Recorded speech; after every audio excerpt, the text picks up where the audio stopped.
Instead, what you get is a woman obsessed not with sex but survival. You remember that old insult thrown at her, the bourgeoise with ambitions. It was meant to wound, but she wore it like armor. She knew her enemies were everywhere. So she outread them, outdressed them, outlasted them. And perhaps most cunningly of all, she transitioned from lover to best friend. Imagine that, in a palace where losing the king's favor usually meant a one-way ticket to oblivion. She managed to reinvent herself as indispensable emotional ballast. She calmed him during his legendary mood swings, kept his boredom at bay. And when the sexual spark fizzled, she offered something better, stability. Of course, that didn't mean she left the bedroom game entirely. Here's your scheduled scandal. The king, you see, still had appetites. Lots of them. And Pompadour, pragmatic to the bone, helped discreetly manage a rotating cast of petites maîtresses, younger girls brought in for brief, candlelit appearances. One was even disguised as a gardener's daughter.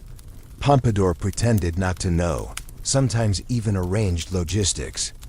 She controlled the women who came and went, protecting her station by curating the king's distractions. And that might sound bleak, but it was genius. She turned sexual obsolescence into political permanence. Sex with kings, as Eleanor Herman put it, was never about love. It was about leverage. And Pompadour? She was the CEO of French intimacy, outsourcing lust while monopolizing trust. Now step into her secret reading room. The walls are lined with books banned by the church.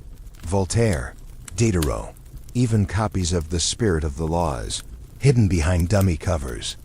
You flip through pages that question monarchy, faith, sex, even the existence of virtue. And you get it. She wasn't just reading to pass the time. She was studying how power works and, more importantly, how it ends. And then, there's the fringe detail you weren't expecting. She sketches erotic cartoons. Yep, Pompadour dabbled in risk doodles, some surprisingly graphic for a woman whose fan fluttered like a dove during public appearances.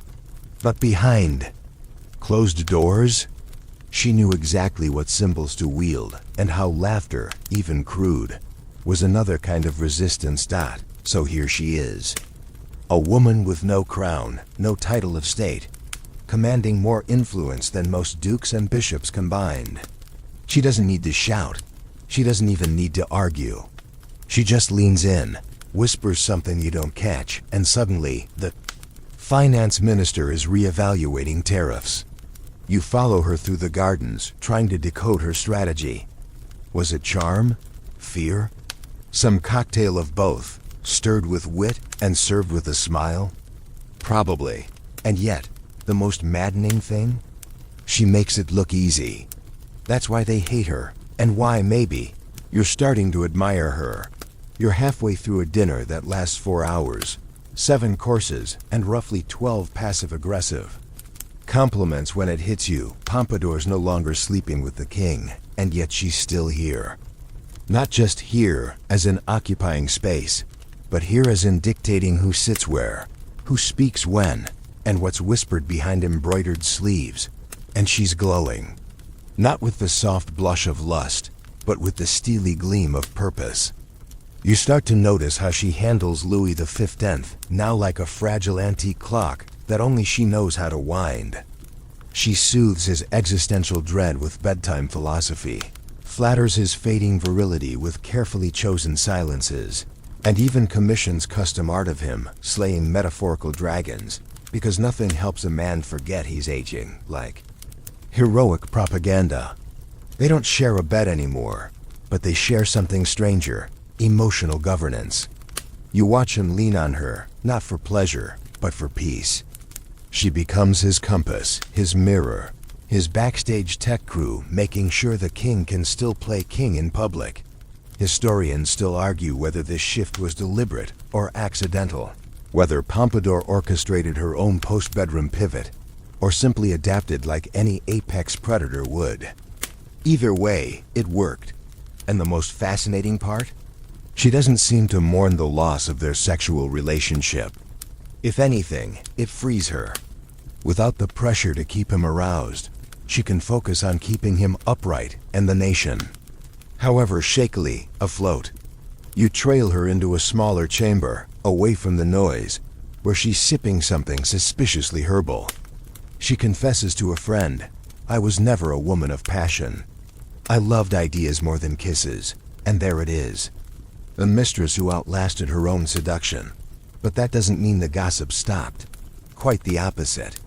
Now that she's not servicing the king in bed, people start speculating about what exactly she is doing to earn that palace apartment and royal stipend. Is she a witch? A manipulator? Some accuse her of using black magic, potions, even hypnosis, because surely no mere woman could hold such power without opening her legs. But the real scandal is more banal and more threatening. She reads, thinks, and influences. That's the dangerous part. The sex was just a smokescreen. Of course, this is still Versailles, and discretion is optional. So you overhear everything, especially about the king's secret pleasure house just outside the palace. A cozy little chalet stocked with working class. Girls dressed like shepherdesses called the Parc aux Cerfs. It's less eyes wide shut, more disturbingly bureaucratic brothel. And yes, Pompadour knows. She doesn't just tolerate it, she manages it, quietly, tactfully. She ensures the girls are healthy, discreet, and rotated like seasonal fruit. There's no rage, no breakdown. Instead, a firm understanding. Better that she control the debauchery than let it spiral. Some of the girls even receive education after their royal internships. Others, less lucky, vanish into whispered footnotes. You pause, wondering how she rationalizes it. Is it compassion, strategy? Or maybe the strange calculus of palace life, where survival means choosing which sins to tolerate? Then comes your nightly sex history detour. A note scribbled in the margin of her vanity mirror, quoting Foucault. While not directly, but the sentiment fits sexuality here isn't private. It's performance, it's control. It's a way to map influence across bodies, not hearts. Pompadour's genius wasn't in offering her body, but in withdrawing it at the perfect moment, leaving a void only she could fill with conversation, comfort, and counsel. Still, you're craving something more human, something tender. So you follow her to a small salon one evening where she meets a sculptor. Not a noble, not important. But their conversation is soft, flirty in that way where the air feels warmer. She laughs, not politely but genuinely, her cheeks flush.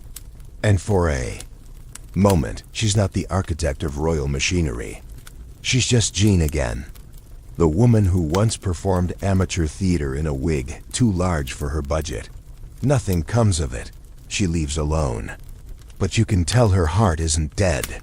Just sealed, vaulted, like everything else in this palace built on repression, ritual, and just enough pleasure to keep everyone distracted. And then there's the detail that stays with you. She writes letters to herself. Full pages, unsent, hidden in drawers. Emotional audits. Questions she can't ask aloud. One ends with the line, "I am beloved and alone, in equal measure." You sit with that. Because for all her power, Pompadour walks a tightrope over a sea of enemies, one misstep away from being forgotten or worse. Remembered only as the king's old flame, and she knows it. Which is why she never stops moving. You crack open a door and nearly step into a perfume cloud thick enough to choke a horse. Welcome to one of Pompadour's salons. A glittering trap of intellect and incense, where the scent of ambergris fights with powdered wigs for dominance. The conversation here doesn't drip with flirtation, it snaps. Philosophers duel with duchesses, poets get roasted like game hens, and Madame herself presides over it all like a laced-up lioness, calmly sipping chocolate so thick it moves like oil. You realize slowly that this isn't just entertainment. It's war, bloodless but brutal. Every guest is handpicked, every topic curated. Pompadour's salon is her real battlefield, and tonight, she's picking fights with the Enlightenment. Imagine this. You're leaning in to hear Voltaire make a dirty joke about the clergy when a pamphlet lands on the table. It's fresh from the underground press's satirical, savage, and of course anonymous. It paints her as a demonic puppet master, controlling the king's every breath while France crumbles under corruption and war. You wait for her to flinch. She doesn't. She smirks, then folds the paper delicately and uses it as a coaster for her wine.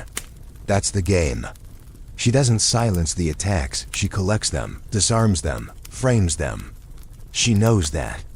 Controlling your own scandal is more powerful than denying it. Historians still argue whether she encouraged censorship or simply weaponized it. What's clear is this. Under Pompadour, France saw a boom in both philosophical freedom and brutal suppression. She patronized artists who painted her as a Greek goddess, while also approving bans on radical books, sometimes the same week. Diderot gets tossed in jail. Rousseau rants from exile. And in the middle, your powdered hostess who simultaneously funds Enlightenment thinkers and monitors their manuscripts like a mother watching teenagers around her liquor cabinet. She wants progress, yes, but only if it doesn't insult her taste. And now comes the sex story you didn't see coming. 1 of Pompadour's salon regulars is a notorious libertine who writes erotica disguised as philosophy. At a private gathering, he performs a dramatic reading of an essay on the ethics of pleasure, complete with anatomical metaphors and highly inappropriate footnotes. The room howls. Even Pompadour laughs, though later she has the text quietly buried in royal archives. Not because she's offended, but because she knows it's dangerous to be seen laughing too loudly at certain things. Especially when half the room wants her burned at the stake for wearing trousers while reading Descartes.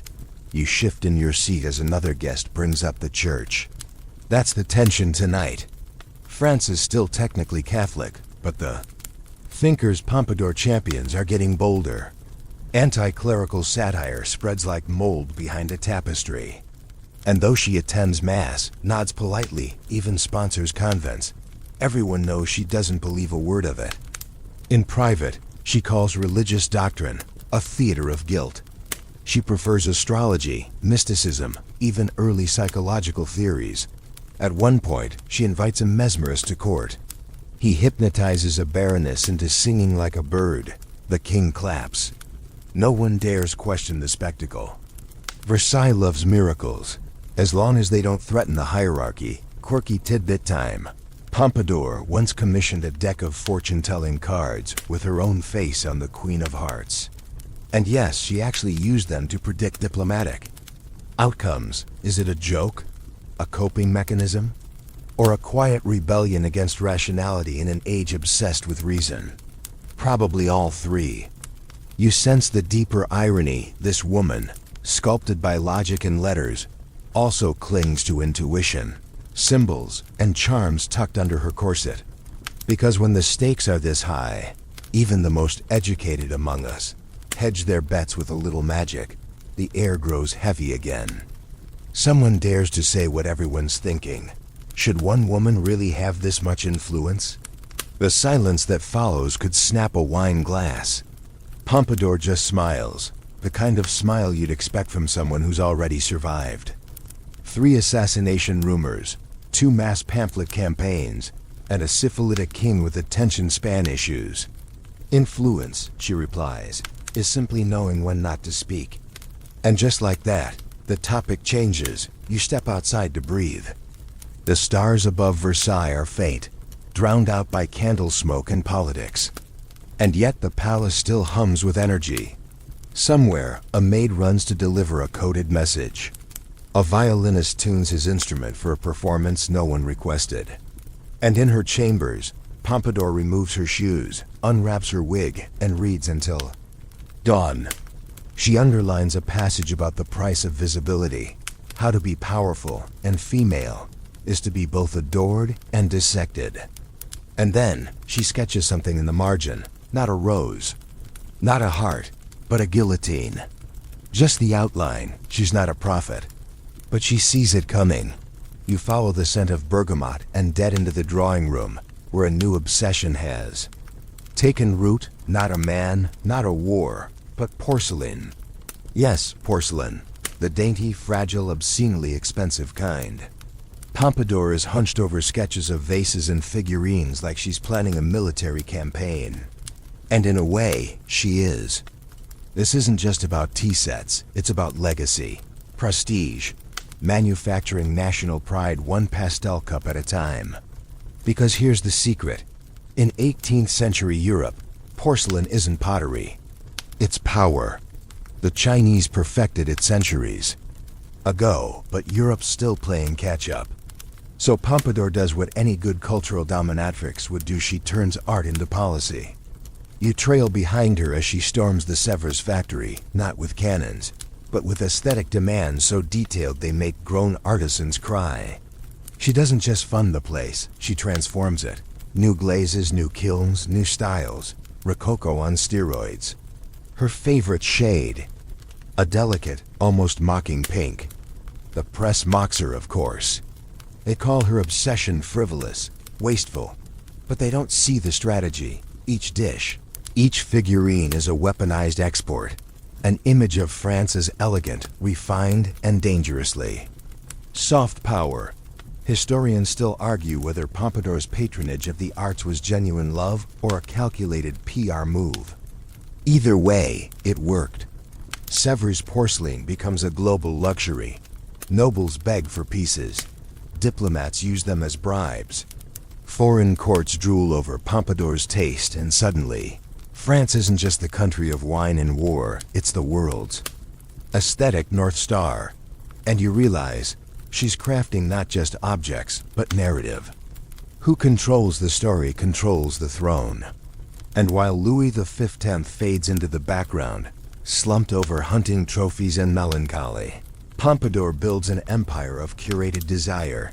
Every painting of her is coded. She appears as Diana the Huntress, as Venus, as every classical goddess except the one with responsibilities, all soft smiles and ivory shoulders. And yet, behind the canvas, she's juggling budgets, intercepting memos, choosing who lives or dies by royal favor. You drift into her personal gallery. It's quiet, plush, overheated. You notice a peculiar statue in the corner. A woman reclining, naked, half covered by a silk sheet. The face, Pompadour's. The detail, obscenely accurate. This isn't modest vanity, it's a statement. I am art, it says. I am history. And maybe I dare you to forget me. The sculpture's been both praised and mocked for centuries. Too sensual, too cold, too real. But that's the point. It's not meant to flatter, it's meant to last. Sex break, of course. Let's talk about one of Pompadour's more curious arrangements, her massage team. Now, massage in Versailles Peak is about as subtle as a guillotine in a china shop. Officially, they were female attendants trained in therapeutic touch. Unofficially, some scholars suggest they were stand-ins, surrogates for pleasure. Women who met the king's needs so that Pompadour didn't have to break her abstinence streak. It's the 18th century version of emotional outsourcing. She keeps the king happy while preserving her own mystique. And it works. The king stays loyal to her emotionally, even while physically roaming like a cat in heat. One diary from the time jokes that Louis never strayed beyond Pompadour's permission slip. But nothing is free. France is bleeding. Money and the people are restless. You step outside the gates, and suddenly the air changes. No perfume here, just rotten resentment. Bread riots whisper through the alleyways. Pamphlets depict Pompadour bathing in taxpayer tears. She's blamed for everything: war, famine, fashion, even the weather. Never mind that she doesn't set taxes or command armies. She's the visible woman, the scapegoat in pearls, and she knows it. So she doubles down. Commissions more tapestries, launches architectural projects, funds opera houses and orphanages in the same week. She is everywhere and nowhere, mother and menace. You watch her accept a painting depicting her as a shepherdess, crook in hand, sheep at her feet. She laughs softly. "If only they knew the wolves I tend," she whispers. And here's your quirky tidbit. Pompadour once had a mechanical table made that could rise from the floor with food, wine, and candles already arranged, just so she could dine alone without servants listening. A privacy robot in Versailles. Before electricity, that's not luxury. That's paranoia wearing lipstick. You can't blame her. Her life is a siege fought not with swords, but rumors. And so she builds a fortress out of porcelain, poetry, and painted lies. By nightfall, she's back in her chambers, painting miniatures and humming a melody no one else knows. You stand in the corner, invisible, and realize something strange. She's not trying to be loved anymore. That's over. She's trying to be remembered. You wake to the sound of cannon fire, but it's not ceremonial this time.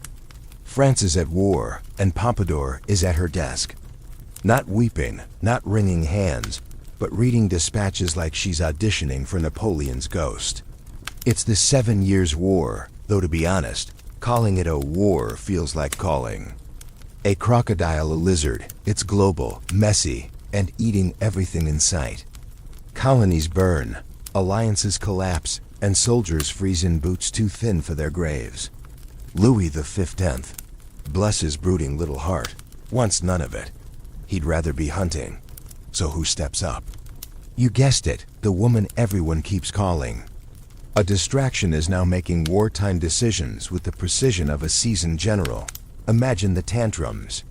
Imagine the nobility choking on their brandy as a woman who once organized garden parties now coordinates supply routes. They call her Madame Deficit, Madame Intrigue, Madame Disaster. And yet, she keeps showing up to council meetings in lace and logic, unbothered by their outrage, because what choice does she have? The king is busy pretending the battlefield doesn't exist, and France is crumbling like a stale croissant. Historians still argue whether Pompadour truly wielded military power or simply whispered into ears already leaning toward failure. But the letters don't lie. She pushed for alliances, advised on generals, and even brokered a deeply unpopular treaty with Austria, aligning France with the Habsburgs' longtime rivals. The result? Public outcry. Aristocrats fuming. But geopolitics isn't Tinder. It's chess with cannons. And Pompadour understood that better than anyone in the room. Of course, when the battles turned bloody and France started losing land, men, morale, it wasn't the king who got blamed. It was her, the mistress, the woman. Because when women influence policy, they're accused of manipulation. When they lose, it's sabotage. And when they win, it's luck. You trail her through Versailles as the war grinds on. She's thinner now. Wears darker silks. The salons are quieter. Even the king seems older, diminished. He no longer flirts, he sulks. The losses in Canada, the disaster in India, the humiliations in Europe, they wear on him. You overhear one courtier whisper that Pompadour used up his strength. As if strength were a candle, and she, a greedy flame. But you know better. You've seen her behind the scenes. Reading maps, studying treaties, rewriting reports so the king only sees what he can stomach. She's not stealing power, she's cleaning up after it. And now, your mandatory sex story. During the height of the war, when everyone expects her to crumble, she takes on a peculiar project, reviving the art of erotic theater. Not for public view, for the court. Private performances, staged in her mini theater, with scripts she edits personally. Their body, brilliant, and alarmingly self-aware. In one, a queen cuckolds her king, and then saves his kingdom while he bumbles through affairs. The audience laughs nervously. The symbolism is nuclear. Is she mocking herself? Mocking the king? Or making a last stand through metaphor? You sit in the back, watching her face, and realize it's all of the above. Her body is no longer her battlefield. Now it's theater, weaponized with punchlines. You leave the performance to find a new pamphlet circulating. This one's grotesque. An image of Pompadour as a skeletal harpy devouring babies labeled Alsace and New France. It's not satire, it's rage, printed in ink and bile. You'd think she'd be broken, but she just files it away. With the others, she's building something with them, an archive of hatred, a legacy of being blamed. Because if history remembers her, it'll be through the teeth of her enemies. Quirky tidbit? Here you go. During one of the war's darker moments, Pompadour had a mechanical war map built. A massive table that used magnets and tiny figures to simulate troop movements in real time. It was part strategy, part performance art. She'd invite ministers to watch as battles unfolded like marionette plays. It was propaganda, sure, but also an attempt to make war comprehensible to a court more obsessed with embroidery than empire. You stood there once, watching her move a tiny soldier and whisper, "Too many real ones will die for this piece of wood." And you felt it, the weight, the absurdity, the silent scream behind every powdered smile dot as France hemorrhages prestige. And lives, Pompadour retreats deeper into her role, not as mistress, but as manager of national decline. You see her pacing her chambers at midnight, reading Machiavelli, scratching notes into her margins. Better to be feared when beauty fades. She knows her looks are gone. The king still loves her, but it's a quiet love now, old, tired, soaked in failure. They sit together in silence more often than not. And somehow that silence feels heavier than any argument. You're watching the fall from inside the palace. You see the cracks before the revolution. You see the queens. Ghost rehearsing, but we're not there yet. First, we have to watch Pompadour do the one thing no one expected: survive. The hallway is colder now, not from winter, but from whispers. You can feel it in the marble. Something is shifting. You follow Pompadour down a corridor lined with mirrors that don't flatter anymore.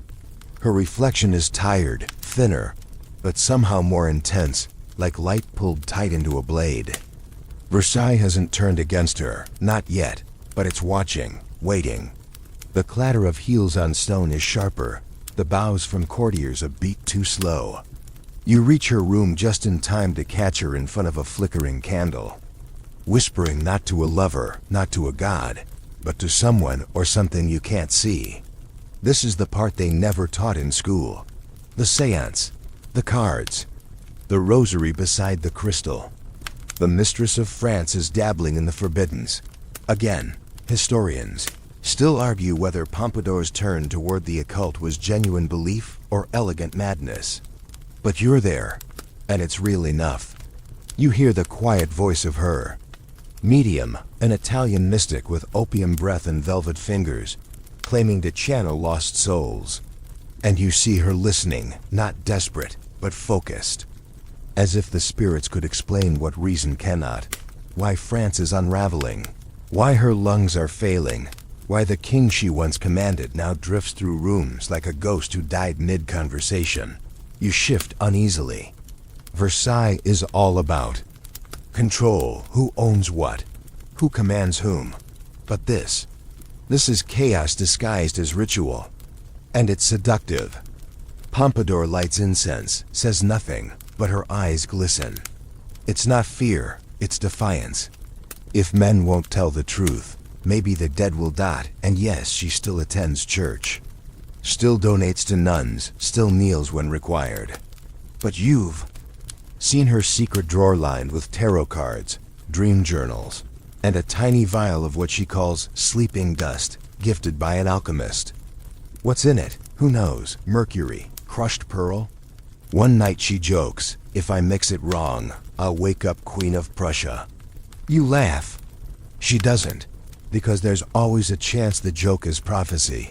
But while she dabbles in shadows, her enemies sharpen knives. The Jesuits whisper that she's a temptress sent by Satan.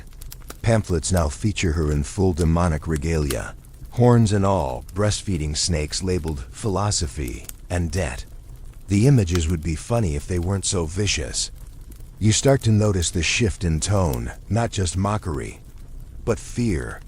Fear of a woman who keeps surviving, who won't vanish politely. One bishop calls her the Scarlet Heretic, and it sticks. People love villains they can name. And now you're scheduled sex tale, though it's less about lust, more about illusion. At a masked ball thrown to celebrate a military victory she didn't believe in, Pompadour arrives dressed as truth, literally. White gown, golden blindfold, scales in hand. The irony is radioactive. Everyone gets it, but no one dares say it. Except one drunken duke who tries to proposition her mid-dance. She smiles, leans in, and whispers something that makes him go pale and leave the room. No one ever finds out what she said. He never attends court again. That's her power now, not beauty, not flirtation, but fear wrapped in silk. Meanwhile, she's dying, slowly, painfully, tuberculosis maybe, or cancer, or just years of bearing the crown she never wore. Her doctors prescribe leeches, wine, and horseshoe, and none of it helps.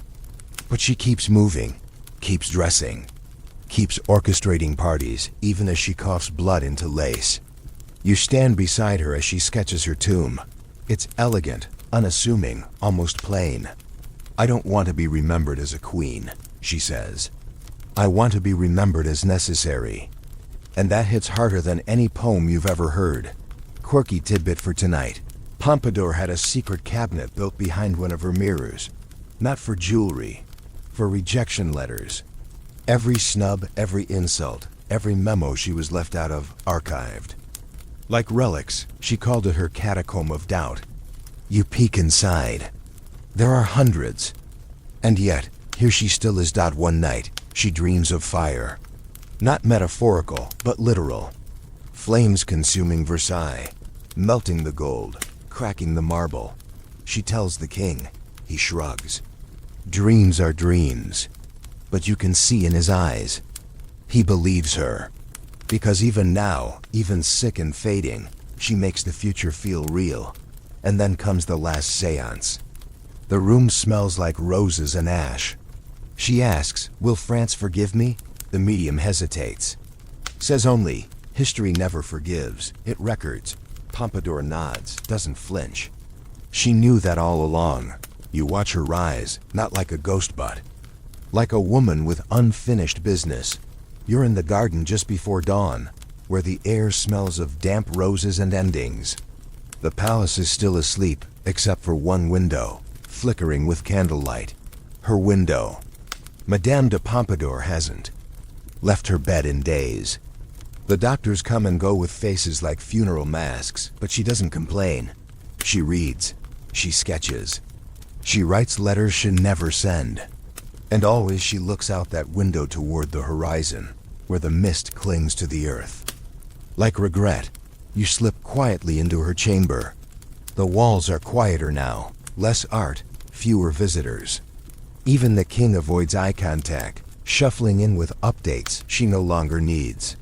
He stays for a minute, then leaves as if the silence might infect. Him, she doesn't mind. She never expected loyalty to outlive usefulness. What hurts more is the weight of what she built now being measured in fragments. You sit by her bed as she asks a question that should be simple. Will I be remembered as a villain or as a woman who tried? You don't answer.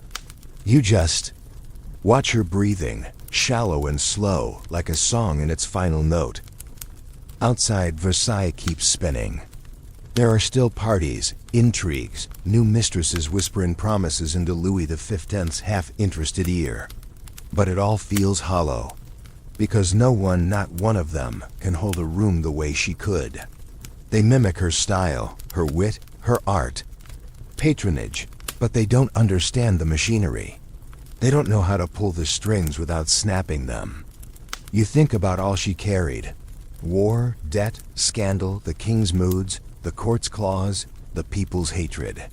And she did it all without a crown, without a title that meant anything outside that golden cage. She didn't just survive Versailles. She became its ghost. Historians still argue whether Pompadour's influence made France stronger or doomed it to revolution. Some say she was a parasite, others a scapegoat. But the facts refuse to line up neatly. Under her, France's art blossomed. Its philosophy sharpened, and its politics, while messy, at least had a direction. Without her, the king becomes a hollow echo. The court, a comedy of errors. Within a year of her death, Louis is falling into the arms of courtesans so forgettable history can't even spell their names right. The state limps toward collapse. The people are sharpening pitchforks. The queen they hate most hasn't even arrived yet. Here's your last sex tale. Though it's more metaphor than flesh, one of Pompadour's final gifts to the king is a bed. Not a romantic one, but a monumental four-poster carved with symbols of loyalty, wisdom, and fate. It's absurdly ornate, like sleeping in a museum. She has it delivered quietly, with no note, no ceremony. Just a final tactile reminder. You lay in what I built. The king uses it until his death. And you can't help but wonder, every night he laid there, did he think of her? Or just the emptiness she left? The quirky tidbit you've earned? Her hair. Even in her final weeks, she refused to be seen without it dressed. Her personal wig maker, a man who usually worked surrounded by gossip and glamour, now styles her hair in silence while she coughs into a handkerchief laced with blood and rosewater. She insists on looking like herself. Because when history comes knocking, you don't answer the door disheveled. On the morning she dies, the king weeps, but only in private. Publicly, he orders her removed from Versailles within hours. Not out of cruelty, but custom. Mistresses do not get state funerals. They vanish. She's buried at night, away from ceremony, away from crowds. The palace breathes a little easier, and a little colder. You stand alone in her chamber, tracing the edge of her desk. A letter is left behind. It's addressed to no one. The last line reads, "I love the stage, but I never forgot the audience could turn." And just like that, she's gone. But here's the part they don't teach you in textbooks. Pompadour didn't die with her body. She lived on in the factories she founded, the salons she shaped, the philosophy she supported. The women who came after her, revolutionaries, queens, courtesans, CEOs, walked through doors she forced open with charm and stubbornness. You see her echoes in every influencer who plays the long game, every strategist in stilettos, every woman who makes power look like poetry. The lace, the wigs, the Rococo dreams, they're gone. But the machinery, still humming. You feel it. Even now, and that's where we leave her. Not in a coffin, but in the corridors of every palace, real or metaphorical, where soft power whispers louder than swords. Now slow your breath. Let the candlelight flicker on the edges of your thoughts. Let the gardens fade into fog. Pompadour is gone. But the question she raised, the price of being necessary, the balance of love and ambition, the power of being seen, those stay with you. Long after the echo of heels on marble. Long after the perfume fades. Drift gently now. You've walked through her life. You've seen the game. And tomorrow? Tomorrow, we look for her shadow in our own mirrors. End of script. Sweet dreams.